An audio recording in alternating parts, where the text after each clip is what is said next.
Next, we're going to work on maintaining a stable foot arch while going into dorsiflexion of the ankles. So what we're going to do here is take your fingertips to the inside of your foot and place them just right under the arch.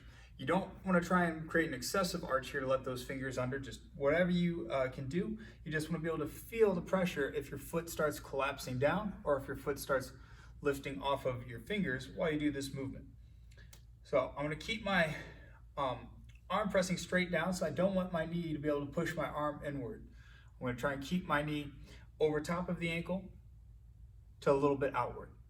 From here, I'm going to push into my heel and pull my knee forward actively. I'm going to move to the side so you can see a little bit better what my hand is doing. You're going to stay straight on.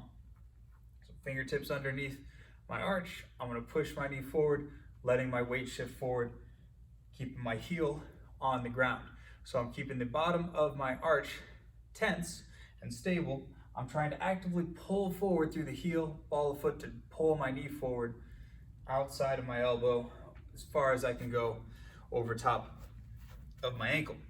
Now, don't start too far in front of yourself, as your back hip will be a limiter as far as how much range of motion you can get. So if your ankles are tight or your hips are tight, start a little closer, heel towards your back knee, and that should open up some range to move.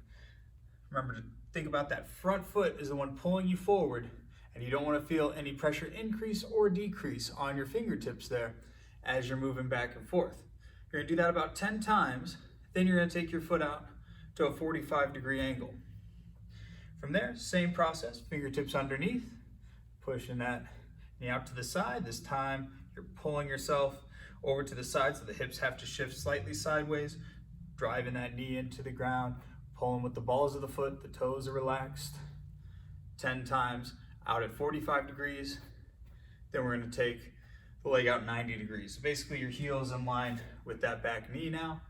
Then reaching down, pulling yourself forward far as you can, and then pushing yourself back. So this front foot's pulling you forward, pushing you back, doing a lot of work through the foot and the leg to help really own that range of motion. Once you've gone 10, 10, 10, you've got a pretty good feel for your ankle mobility and your ability to maintain that arch. You're going to try and come back to the first one 10 times back and forth without your hand underneath. So we're just going to kind of have the shoulders rolled back a little bit so your shoulders are wide, so not all the way pinched, not slumping forward, but to your widest position, reaching your fingertips towards the ground so we have the upper body nice and stable. And now same thing, I'm going to actively pull my heel into the ground, push back. Ball of foot and heel, pull and push. Going 10 at a time, not letting that knee cave in, keeping that arch nice and stable. So 10 times straight on, 10 times at that 45-degree angle. We're focused when we're upright here, keeping the tail tucked, keeping the upper body as tall as possible so that your butt's tight, contributing as much to this range of motion as you can. Once you do 10 at that 45-degree angle, now we're going 10 at that 90-degree angle, heel in line with the back knee. All the same principles apply here. Shoulders stay wide, stomach tight, tailbone tucked, butt tight. That front foot is pulling and pushing back and forth.